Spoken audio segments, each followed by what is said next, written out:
Hey, you two. Hoy hoy. We're back. We're back with another very scary Halloween episode. And it is one of our favorite times of the year, October. And you can see here we are back at the old graveyard. Yeah, we're gonna have some ghoulishly good fun talking about some of our favorite horror books. And yes, and we have some really scary books to show you tonight. And as you've seen in previous years, every year we do one of these Halloween episodes. Some horror, scary books, stuff you don't normally see. But this is a fun time of year and a fun time to be showing and collecting these kind of books. And I think we've all brought some books I think you're really gonna like to see tonight. And without further ado, we're going to get started right away because we got some great stuff to show you. And Jose's starting us off tonight. So what do you got here, Jose? Yeah, so these are new or relatively new books. So this is kind of like our Halloween new book kind of episode segment. And we're going to be talking about two books featuring Lady Death. Yeah, when it comes to bad girls, there's two names that pop top of mind when they're talking about bad girls. And of course, the reigning queen of bad girls is Vampirella. Yeah, that goddess from the early Bronze Age. I believe her first appearance, Vampirella issue #1 for Modern Publications, one of those magazine-style formats. I mean, it's a big book. Even in mid-grade, 6th and 7th grade, it will run you several $100s US. So if you're priced out of that kind of book, an option, of course, is Lady Death, who appeared 20 years later in 1991. Here we're featuring two newer books for her. Now, of course, for those people to know that her character appeared in comic books that are published by Coffin Comics. The character was created by Brian Pulido, and she first appeared in Evil Ernie, issue #1 from December of '91. Yeah, you know what? The local where I picked these up, Gotham Central, say hello to Joe and the boys there, they had on their wall a copy of Evil Ernie, and I didn't pick it up. You know, and it was reasonably priced. It's a tough, almost all black book, so it's going to be tough to find in high grade. The book is more than 25 years old. I should have probably snagged that book instead of these two, but these things mesmerize me. Yeah, now, she also appeared in Evil Ernie, the Resurrection miniseries published by Pulido under his now defunct company, Chaos Comics, in '94. Now, the character was the subject of a full-length animated feature film released in July of 2004 by ADV Films. Incarnations of the character have been illustrated by well-known comic book artists such as Stephen Hughes and Mike Deodato Jr. And as of 2016, Lady Death has been published by Pulido's Coffin Comics. So the first book here, Lady Death Revelations, issue #1, the premium silver foil edition. Here we have a kind of retro flashback to the 90s. Here we're talking about foil again. Foil. Yeah, But foiled it again. reflects the lightning really well. Yeah, well, you know what? The one pet peeve I had against foil, sometimes they call it foil edition, and you have a couple little pieces of foil here and there, and like I said, is that it? Here, they didn't skimp out on the foil, boys and girls. Starting with the top left corner, we have the Coffin Comics logo with the skull on there. That's in foil. Then next you have the main trade dress. Lady Death is also in foil. And she is almost encased head to foot in foil. You'll find foil in her headdress, in her gauntlets and gloves. The main huge battle axe there, that's the blade, is all foil. And of course, some really intricate foil cover her naughtiest bits there. So she's encased all in foil. Good. $35 US. I found a couple of copies on eBay right now on sale for offer for $28.95 US plus shipping. But they said that they were a signed edition with a certificate. Now, I mean, I don't know what that means, but I paid $35 Canadian, felt I got probably around fair market value. I wouldn't know that to be the case, but you know what? It's a great pickup for me. It is a really nice cover. I really do like that. Yeah, it is a very, when you get close-ups of it, you'll see how intricate the foil work is really on that cover. It's beautiful. What else you got there, Mike? So the second one here, this is now the big book, $50. Here we're going to my favorite cover that I picked up of Lady Death, I think, and well, I think it might be my all-time favorite actually. Yeah, cover is by Sabine Rich from 2015. This is Lady Death Extinction Express, issue #1. This is the naughty variant edition. And well, I mean, do we need to spell out the obvious here and say why is it the naughty? Well, I guess you could call that S&M-ish looking strap dress, non-existent there, and revealing her in all her glory. Well, man, she's just, and then the backdrop there with this kind of lidded canyon. It's great. It's a great, beautiful cover. Again, Sabine Rich, not somebody I don't think I've ever mentioned before, but whoever that artist is, man, I mean, I'll definitely be on the lookout for their work. This is a beauty cover. Well, I must think so. I paid $50. $50, which yeah. is my maximum. I know you were with me when we saw this Yeah. at Gotham, Yeah. and you had almost kind of like things that even tempted you. Well, it did, but I For a mean, second. $50 for a new. I mean, it's got to be like a 1 in 50 variant or something. I don't know. Along 'cause- those lines, I'm sure I didn't look into this, but the print runs on these things were not huge, I'm sure. Yeah, Okay. yeah. So I mean, you're getting that, and they're probably the upper end of the variant scale as far as like the editions. There might be some more less variant as far as the number edition, but I mean, here with at these price yeah. levels, you're probably picking up the best copies of that. For sure. Yeah, Yeah. two great covers. Very nice, Jose. Thanks for bringing those in. These next books are Mike's books, and I'm introducing them because it's interesting synchronicity here. I've also brought a couple of Marvel Spotlight books. And Marvel Spotlight, for those of you not in the know, of course, with an anthology series published by Marvel as a tryout book. Yeah, for me, it started out as Marvel's other tryout books, and that it featured the first appearance of a lot of their characters, including some major characters. But you've got a Scarecrow cover, Mike. That's a nice looking cover. Absolutely, absolutely. You know, I'm going for the macabre on the cheap with the local haunts. This one's a BMV one from a little bit back. When they still had some vintage When they books still had before some they'd vintage gotten their books to inventory. show. Yeah, well, I'd like to visit again, see if they got anything in. But anyway, Marvel Spotlight Volume 1, number 26. And you see these creeping up. But anyways, this is from February 76. And you're not paying much more than a brand new book. Well, for that price, any day. And I love they have the little cameos in the top left corner there. Can you look to get a close up on that when Paul checks it out? I love the look of the Scarecrow on this. And he's a superhero in this one, not a villain like in the DC universe, which is cool. And also the thing that was kind of cool is that it's Howard Chaykin. Is that how you pronounce Howard his name? Chaykin, the artist, yeah, he's best known Guy- for things like American Flag and Black Kiss. And Star Wars #1. Star Wars cover, #1 right? cover too, yeah. Yeah. Gotta have it. So I'm just gonna move on real quick here, real fast. Oh, Nice. Another local haunt, my store that I go to regularly, Altered States. And I picked this up. This is Giant Size Man Thing #1, number 5. And of course, that's got, right there on the cover, it's got Man Thing. Now, Fear Times 3 takes place a few weeks prior to Salus becoming the Man Thing in Savage Tales #1. This story acts as a framing sequence for the following 3 Man-Thing tales.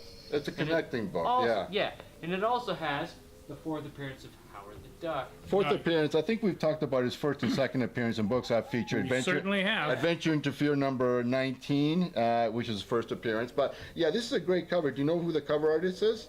Yeah. The cover is Ed Hannigan and Dan Adkins. Dan Atkins, I think, is the penciler on that one. Yeah. I think I've mentioned before on a previous Halloween episode what a great series the Giant Size were as far as offering you some interesting stuff, not just reprints. And of course, the big book being Giant Size X-Men #1. But this is a nice looking cover, Mike, and it's got a lot of appeal. And I can see you, it's a mid-grade, what would you say? I give it about a 6. Now, I only paid $7.50 for it. It's worth about 18, possibly. It's August 75.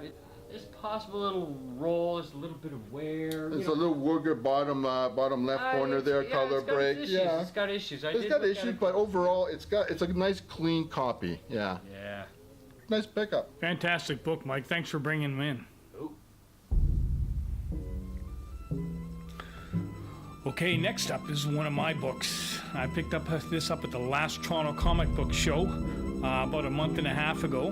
going back pretty early here. I believe we're looking at around April 1972 on this one. Yes. Very early Ghost issue, number 4. Yeah, early issue. I don't think we've seen before, and it looks like it's got a very nice Nick Cardy cover to it. Yeah, very nice Nick Cardy cover. I think we've shown Ghost number 1 before. Mike Shug showed Ghost number 2. I know that for a fact. We haven't shown Ghost number 3 yet, but this is number 4. So we're trying to get the early ones. All the hard ones are out of the way. Yeah. Now I really like the kind of the whole mood on this front cover. He's I don't know what, he's looking out the window or something, and she's looking at him concerned, not paying any attention to what's going on behind them. Isn't that always the case, Yeah, though, in yeah. every horror movie you see? Sneak Yeah. up and scare ya. It's the distraction. You know what? I'll tell you what I really like about this cover. It's almost like the really kind of spectral glow that you see because of the specter coming down the staircase. It's matched by the same color on the ghost. It kind of gives it kind of like that, almost like woo, neon vibe to it. That I could only say if this book were published in the modern day, they'll probably use some glow in the dark ink as a gimmick to sell it. They probably You know what? would, yeah. Something along those Yeah. lines. But that's what I really like about, like, they tied that in with the trade dress, the title of the thing. So it makes it kind of like, ooh, kind of like the ghost is glowing too. Yeah. That's what I like about it. And these are actually starting to now creep up in value. At least the early Ghost ones Oh, for Yeah. sure. are starting to get a bit pricey. This one in a high grade, like a 9.2, is going to run you from $90 to $100 US. And that's fair enough Yeah. these days. You know Yeah. what? And maybe that's a little bit undervalued when you think of the nosebleed prices that pre-core horror books are bringing these days. I mean, here we have a title from the early Bronze Age where the first few issues, even though they're not only a few bucks anymore. I mean, you can pick up higher grade copies for the low 3 digits, a couple Yeah, $100 yeah. for Yeah. a 9, something starting with a 9 for Yeah, number 1. yeah. That's no money. And in the mid-grade, the comic book realm lists them for, I don't know, between 40 and $50 a piece. Yeah. But as we've said before, a comic book is Only really only worth what someone's somebody's willing to pay for it. yes. And if you're collecting because you want to make money, stop collecting. We just do it because we love it. And this is one of my favorite non-superhero titles that I like to collect when I can. Oh, I got tons of them too. I love Yeah. ghosts, absolutely. Okay, so on to the next book. Okay, so next up, we got a real nice Marvel Spotlight coming at you. Another Jose haul. What do you got here, Jose? Okay, we're doing another twofer, just as in Lady Death. We've got a couple of Marvel Spotlights. Yes, that's what we've got. And the theme for this segment, which kind of Mike stole from me when he featured that Scarecrow. The theme for these books, these are the connecting issues from the Marvel Spotlight run. In other words, these were the last issue in the Spotlight run before each of the characters being talked about here received their first number 1 issue. Nice. So let's start with Marvel Spotlight issue number 4 here from June of 1971. Of course, first appearance of Werewolf by Night is in issue number 2. He would get 2 more appearances. Issue number 3 featuring Claw, a book I featured a couple of Halloween episodes ago, so a couple of years ago. I already featured that one. That was a nice higher grade copy. Here we got a mid-grade copy of this one, issue number 4. It's art, of course, by Mike Plug. It's one from my 20-cent picture painting the early Bronze Age. It's my favorite kind of like Marvel house style that they had back then. Love it's a nice, solid Plug cover. I mean, what I love, of course, most about this cover is the green-looking troglodyte Frankenstein dude on the table there, just getting up and going, rah! Wolfie's breaking down the cellar door. Then we got this dude with a kind of a cap firing a machine gun at him, and this chick just getting out of the way. It's a great cover. Yeah. Lots of action. The script for the story Island of the Damned is, of course, by Jerry Conway. Interior art by Mike Plug. Jack Russell goes to an island while searching for the Darkhold. It's a mystic tome, and while there, he's turned into stone. Dum dum dum. Dum, dum, Again, the story we continued in Werewolf by Night, now issue number 1. Okay, the 48th Overstreet price break show that $18, $40, and $73. And $105 US are the 6899.2 splits for this. Again, 18, 40, 73, and 105, 6899.2 grades. It's a solid mid-grade copy. I would say fine plus, something 6.5 or something like that, maybe a 7, but something along those lines. $35 bought at the Big P. Second book here featured, of course. This one is the last, again, issue of Ghost Rider in the Marvel Spotlight. Nice. From August of 1972, I believe. Issue number 11. It's last appearance of Ghost Rider in the Spotlight series. It's got a nice, sexy witch woman cover on it. Cover pencil arts of this are by Rich Buckler. The inks by Mike Esposito. The story Season of the Witch Woman is scripted by Gary Friedrich. Pencils by Tom Sutt. Inks by Sid Shores. In this issue, Witch Woman reveals her origins to Ghost Rider, so it's an origin issue, and then she easily defeats him. Satan forces Witch Woman to turn on her own satanic powers against herself. Again, the story would be continued in Ghost Rider issue number 1 in 1973. Nice. Yeah, this is a tough white cover, and it can hide many sins, but this is a high-grade cover. I would say it's about a near mint minus 9.2. And interestingly enough, we look at the 6, 8, 9, and 9.2 price splits on the latest 48 guide, show 18, 35, 38, 69, and $100 even US as the 6, 8, 9, 9.2 price. Big P again has it priced exactly at $100, which he's saying implicitly that he thinks is a 9.2 copy. It could be. It could be, sure. The registry is spot on. What is that? Is something going on in the corner there? I can't tell. That is an ink thing, and I don't know if that's a publishing thing because it runs. You'll see a line that runs down Yeah. the spine, and if it's a production flaw, I don't know how they'll mark it. Yeah, You know what yeah. I'm saying? Hard to Because say. Don't consider yeah, so it kind of production It's a flaw, not a discovery. yeah. It's a production flaw in my opinion, and not a condition flaw thing. Yeah. discovery as if is it a production flaw or not. Well, that's what'll happen when you find out when you submit the book to be graded, and that they'll tell you exactly by the grade that you get. And if it's not considered like damage or somebody inking or putting a pen to it or something like that, then obviously it's not going to be anywhere starting with a 9. But otherwise, besides that, it's a nice, really Oh. tight, clean copy. Fantastic book, Jose. Thanks for bringing it in.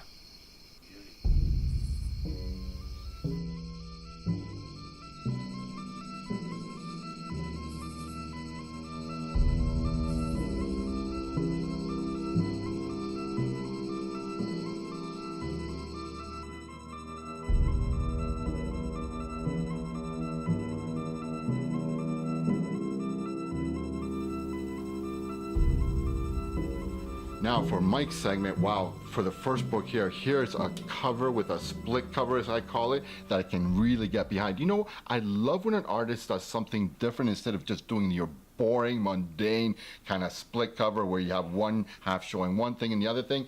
Here, Larry Lieber, Stan Lee's younger brother, is affected a great, terrific cover with this girl falling through the floorboards and these green troglodyte people there. Mike, what a great pickup this cover is. That's a fantastic cover. Knowing nothing, you look at that cover and say, how could you not want it? Yeah, as soon as you clap your eyes on your Especially when peepers on it's- that. When it's in a $5 bin or whatever. I'm not even sure where this might have been a BMV. This might have been one of the cons. It's been so long since I had this sitting around. Yeah. I'm not sure where I got it. Well, it's just another one for the bingers. Like, would you buy this for $5? And it looks in pretty decent condition Guaranteed, too. yeah. Oh, it works out to $4.19 US. I know, but here we're quibbling. When a new book these days is going to cost you $5 Canadian, you've got a classic 25-cent cover, which is right to me. It means to me it's going to be the late 70s. A terrific split cover, as I would call it, and a decent grade. 4 cover Larry Lieber, of course. You've already said that. This was reprinted stories from Mystic number 26 and Adventures into Terror 24. This has all the pre-code circa 1953 stuff in it. Very I think nice. the whole series did. Yeah, this They is were a reprint series for those people Yeah. who obviously could not afford those big books. They could Yeah. get a cool cover and get reprinted great stuff from the golden age of horror books. Now, I don't know if you guys can answer this for me, but if this is a reprint of pre-code horror stories, which it is, Yeah. how did they get permission to reprint them in a comic-coded book? Because by this time, by the late 70s, the 70s, they code kinda had loosened relaxed to such an extent that the things are now seen in a modern light could be allowed to be showcased Yeah. again. I mean, the code basically was kind of busted out. No, I want to say busted open, but really expanded in the early 70s, 71, where classic horror characters were allowed to be coming into comics. By the end of the decade, people had revisited, and just like censorship everywhere, you look at things with a modern light, you realize, you know what, these things aren't as, you know, traumatic to Yes, yeah. sensible, you know, young, sensitive young minds as they were depicted to be. Cool. So fine, very fine, 7.0, I agree. paid $4.19. You could pay as much as $27.50. Try not to. Yeah. So that's like a comic book realm price, right? Yeah, well, Yeah. eBay Yeah, included yeah. with shipping, you Cool, know. like, cool, So yeah. anyway, and oh, come on. House of Secrets. Alice of Secrets number 114. Fantastic book. Nice, really nice black cover. Those are going to be hard to find in the higher grades. Yeah, and this is about an 8.5. It Wow. really is. Yeah, it looks really sharpish. Really sharp. Wow. Now, I know exactly where I got this. I got this from our friends at the Toronto Comic Book Show, the Batcave. The Batcave. Oh, I yeah. believe so. I'm pretty sure he. I love them. You know what? He handed it to me as soon as I walked up and goes, "You like these, right?" Cool. Because he's seen our episodes, so damn straight. Again, Nick Cardy cover. What's to say? 1973 House of Secrets. I paid about $15 US for this, worth about 36. A two-bagger, a little bit. Yes, no, I don't know. You know what? From a market perspective on this cover, great cover with this really attractive blonde figure skater there, getting chased by what other than a Skull hockey team. Here in Canada, that would call an easy sell. This is an open net goal, man. You get horror collectors and crazy Canucks with their love of hockey. This is a no-brainer. You show this at any show, put a reasonable price on it, and see what people will pay for it. Yeah. He knew. He just handed it to me, and he knew I would say yes. Absolutely. beautiful, yeah. Just picked it up. Really nice book. Yeah. Like it wasn't even in the bin. He just handed it. Nice. And yeah, with the exception of a bit of spine roll going on there, I think you did pretty well there. Yeah. That's a very nice. That's a higher grade if you ask me. Yeah, Oh, yeah. 885, sure. I wouldn't even know if that's really rolled, actually. I don't know. It could be, because you got to knock it down. Yeah, a bit you're for right. this. Maybe look where the staples are. Maybe that's not spine roll It's at just all. the production, I think. Production flaw. Yeah. It's a yeah. registry thing from where it's got stapled. It might be off a little bit, yeah. Fantastic book, Mike. Thanks for bringing it in. Noise.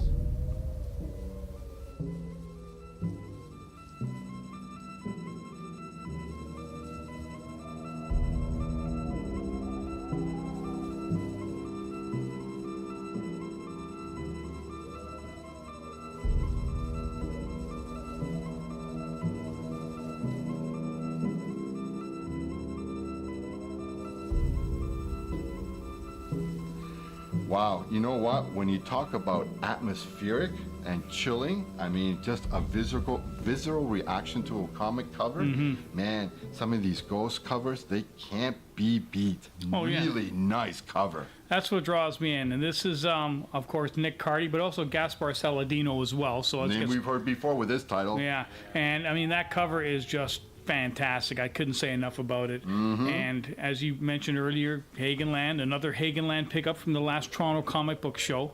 They got some Yeah. nice books there, the Hagenlanders. That's right. yeah. Hey, And Wes Hagen, shout out to you guys. You're doing a great job there. yeah, and a lot of the time, like even though it says 10, sometimes I'll buy 2 or 3 of these at a time. So he'll give you a bit of a discount. Yeah, bundle, my friend. Like for example, I think at this show I picked up 5 from the $10 bin at $10 a piece, and I asked them, you know, Can you do a little bit? a Take little off bit. a fiver? He took off a $5. Yeah, Yeah, so there you he's go. willing, as long as you don't insult the guy, Yeah. they're willing to work with you. Buying one $10 book and asking him to give you $5 for Yeah. it, it's not going to work. But if you buy 3 or Yeah. 4, let's see if you'll take off a $5, Yeah. and you normally will if you're a regular. And you're getting a book this old for what works out to $9 or something like that from October 1973. And the nice thing about these books is the ghost. Once you go above issue number 10, you can get them to $5 to $10 at any comic book show, which is, I guess, good as a collector, but kind of disrespectful to the title itself. But on the other hand, if you're a collector and you love these books and you still got a big run to make as far as these things, then you don't mind that Yeah. so much, because then you can say to yourself, I'm going to be picky. Okay, I want these Yeah. books, but I want them at, let's say at least You have a Great, great. great. I want at least VF copies or more. Yeah, exactly, So you can say exactly. that you can be picky, and when you do find them at a reasonable price, then you pick them up. Exactly. Do not be under tempted to pick up something at 4 or something like that, unless you're really that budget conscious and don't want that. So in other words, this is an opportunity for people who love the title to buy really good copies at reasonable prices before they get all out of hand, like everything else in the marketplace. Everything else. And it is my belief that eventually they'll start to get the respect they deserve. How long that'll take, I don't know. The pre-code horror stuff is out of reach for most people. The Silver Age stuff, such as it exists, is already pretty pricey. Bronze Age stuff is going to have its day. Gonna have its day, yeah. Speaking of pre-code horror, we got a real treat coming for you near the end of the show. The finale. Yeah, so don't you yeah. guys be going anywhere. We got lots of cool stuff to show you here. Oh, yeah.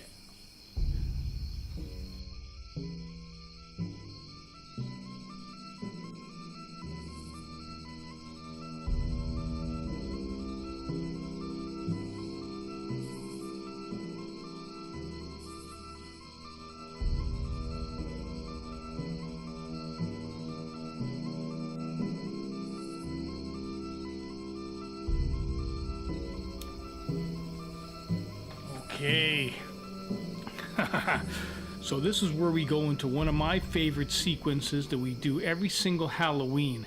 It's where we all discuss some of our favorite horror movies, because as you know, every October is Halloween month, is a month where we all watch scary movies, horror movies, thrillers, and we all pick a movie that we really like. And I'm going to start, and obviously my pick this year is A Ghost Story. This film came out in 1981. I thought it was a really, really well done film. It's a film adaptation of Peter Straub's best-selling novel. It was also, I think it's Fred Astaire's very last film. Very last film he shot before passing away. Very, very sad.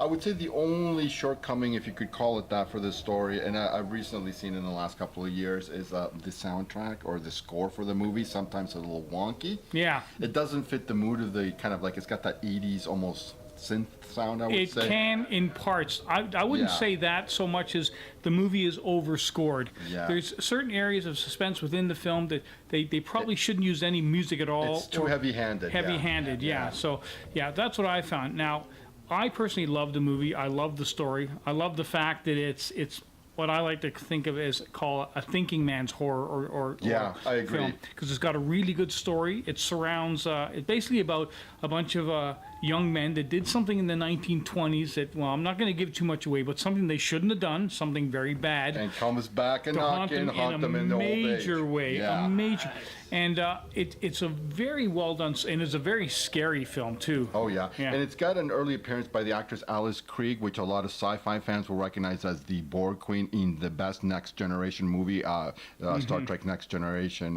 Contact. Yeah. So yeah, she's really good in the movie too. Now, truth be told, if you go onto Rotten Tomatoes, you're going to see that this film only scores around a 38% or something like that. Which I do not agree at all. Please do not let that deter you. If you have a chance and you like more of the older, the classic horror thriller films, I think you want to see this film because it's very well done. And one of the reasons I brought it up is because today we went over to the Movie Poster Warehouse Yeah. and I was able to get myself a vintage film insert from this movie. Yeah, very classic, black and white with the silhouette of the house there and a moonlit kind of scene there with a black background, black and white, really atmospheric, good insert. Yeah, and you picked it up for a reasonable price I too. got it for $40 and it's almost in perfect condition, but you know what's wrong? There's a slight color loss at the very top of I it. see it. It's got a Yeah. wooger. Yeah. And that's, but I mean, I used to be a photographer, so I have some photographic dyes here that is probably the same material used on the film poster at the time it was printed. So I believe I can fix that myself, but I'm very happy about it. Got a really good price. As you can see, I've also framed it. Haven't figured out where I'm going to put it yet, but I'm really excited about getting this film insert, and it got a great price, and I loved it. I love. So, anyways, that's enough for me. Who's next? Well, I mean, there's a nice tie-in in this movie, Ghost Story, because one of the actors in it, one of the older gentlemen, a golden age actor like Fred Astaire, is Melvin Douglas, along with Douglas Fairbanks Jr. Not one of my favorite movies, but a movie I've seen recently, The Changeling from the 1970s with George C. Scott. Fantastic. It's also got Melvin Douglas as the crotchety kind of William Randolph Hearst type of a character, the oil kind of like the businessman kind of magnate who's been ruthless and done all this stuff, amassed this great wealth, but basically he's a kind of old husk of a man because he's got no friends, right? You know?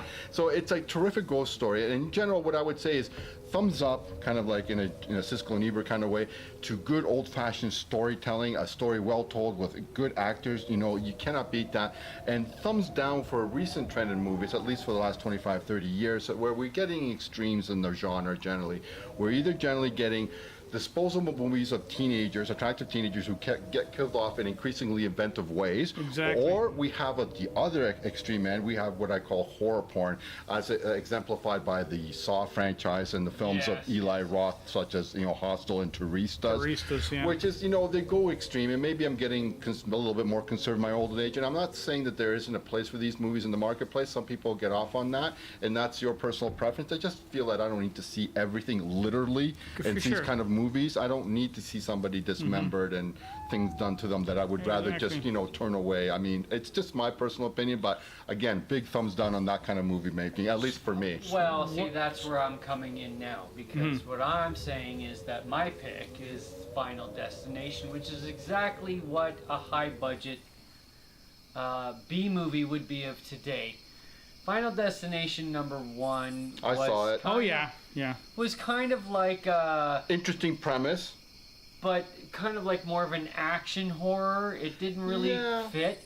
And then I've like when they're on TV, if there's nothing on, I will watch it. I watched #5 a couple years ago. It got the number 5? It got to number 5. Amazing, isn't it, Paul? And not only that, but it was ridiculous laughter as far as like how ridiculous they were to get chopped I think up increasingly they did them in a and tongue-in-cheek manner, in the blown up sense and that whatever.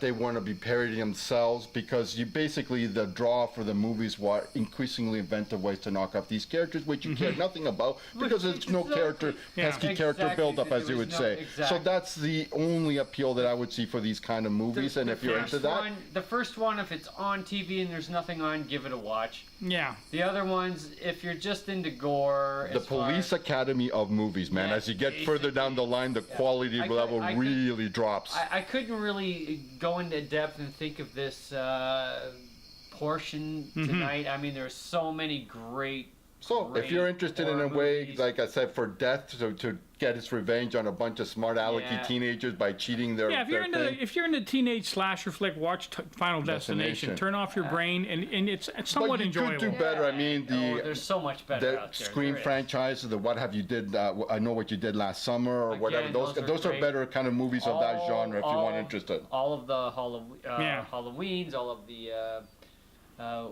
I Know What You Did Last Summer. So anyways, that's enough for that. Basically, what we're saying, so for this year's segment, me and Jose went with a late 70s, early 80s, kind of a classic thriller pick, and Mike's gone with the more of the modern 90s and onward teenage slasher flick. B movie with a budget. And granted, there's room for both, that's for sure.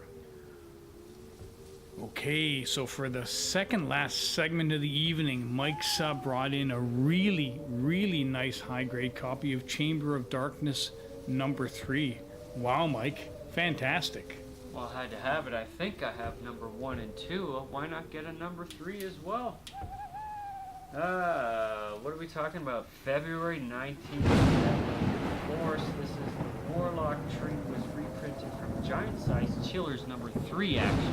Yeah, this is another reprint anthology title from the early 70s when the floodgates opened up and they were allowed to reprint some of the older material. Again, it's an early Bronze Age because of a 15-cent cover, so from 1970.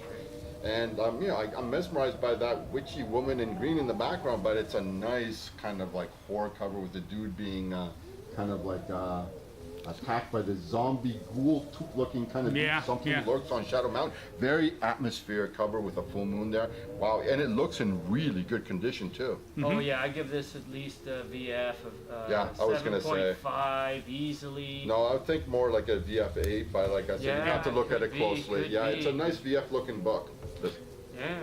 Yeah, so I mean, I only paid 15 US for this, so That's a good it price. is probably coming in at about 45, 50 when you Mm-hmm. talk about eBay and the shipping charges or what the Realm has to Yeah. say. It's pretty realistic. And those 15-cent got Chambers of good- Darkness starting to get more respect in the as well as prices yeah, are going because, too. because they can't afford the older stuff, so Mm-hmm. you know. People wanting a nice cover are going to buy for the cover, and then they're going to get a nice surprise when they actually peek inside the book and get these classic stories are being reprinted. So For I mean, sure. all around win-win. And I Fantastic. believe it's John Buscema, John Verpatine, and Sam Rosen doing the cover. Yeah, I mean, it's a those are Buscema great cover. I was artists going to as say, I was well, looking at the eh? woman. Very nice, big John Buscema cover too. Yeah. Great book, Mike. Thanks for bringing it in. And wow, do we have a treat for you on this final book of the evening. And Jose going way back in time on this pre-code, if I'm not mistaken. An EC pre-code book, and actually it's interesting that Mike has featured books from the 70s, from the early Bronze Age that are reprint books. In a way, well actually not in a way, but technically I guess, this is a reprint book. This is the Haunt of Fear issue number 16. This is a reprint with a Ray Bradbury adaptation. It's reprinted from December of 1952. The original issue 16 for the Haunt of Fear, which is a huge book, was printed in May, June 1950, 2 years earlier. So technically a reprint, but see that is a huge book. That book has the original first appearance of the Old Witch with a cover by Kamen as the host of the anthology, and is considered one of the big horror book titles. So it's no mean feat. It's like almost like in the wine world, like you have a first growth, you have a Chateau Lafite. Now, if you can't afford $2,000 for that Chateau Lafite that year, you buy the Carrad de Lafite. In other words, Yeah, the second the wine. second. Here you have, again, it's a reprint, but it's a pre-code reprint from 2 years later from 52. So, how do you know the difference? Well, it will have on the cover an adaptation by Ray Bradbury in this issue. So that's the difference in the books. You cannot miss them apart, because when you see that, you know it's the 1952 reprint. Yeah. Now, this is, of course, our first pre-code horror book. So it's, again, it's interesting and nice to be able to actually produce the first books. These books of these kinds are going for nosebleed prices. Like I said, Wow, I will yeah. give you the prices for the reprint and also for the originals. You can see exactly what I'm talking about. And these are Overstreet guys, which are going to be conservative. Pre-code Yes. horror stuff has lately been going through the roof. Yeah. Nosebleed prices are being paid for these things. So, what should we say? I picked it up from, of course, the Toronto Comic Book Show. Our good friend Phil was there from Planet Hobby, and he actually also had a copy of this, the reprint. Yeah. I think his was slightly less good. I think he graded his as a 3, a good, very good. I think it was a little bit more worn cover-wise, and I think it had a loose centerfold, if I remember correctly. as Yeah, what yeah, he was you can saying. say that, yes. He looked mine over and he said, I think yours is slightly better. And I will agree with the grade, VG minus 3.5. I think it's got just one or two too many big color line breaks on the bottom right corner. You'll see quite a few of them there. Yeah, yeah. So that's the main thing. It's got some moderate cover wear along the spine as per usually. It's got somewhat rounded corners, but I mean, other than that, I mean, the main picture plane is pretty clean, okay? So if I remember correctly, I believe I picked it up for $200 Canadian, which is roughly about $150 US with current exchange rates. Now, the latest 48th Overstreet guide for this book, for the reprint book, and I'll give you the 4, 6, 8, 9, and 9.2 grade splits are 98, 147, 392, 621, and $850 US. I agree. Now, what can we say about fair market value for this title? That I can say to be conservative in this current marketplace right now. These kind of books are going for at least 50 to 100% above guide by grade. In other words, so you're adding at least 50 to 100%. Now, if you add 50% to it, 100 or 98 really becomes 150 US, so therefore $200 Canadian. So for slightly a half grade point lower than that, I think that's a fair market. So in other words, I didn't get a great deal, but I didn't overpay by any means. Yeah, and sure. that's being Yeah. extremely conservative. Some people would say 200, sometimes Yeah. 300%, depending on yeah. the title for a book.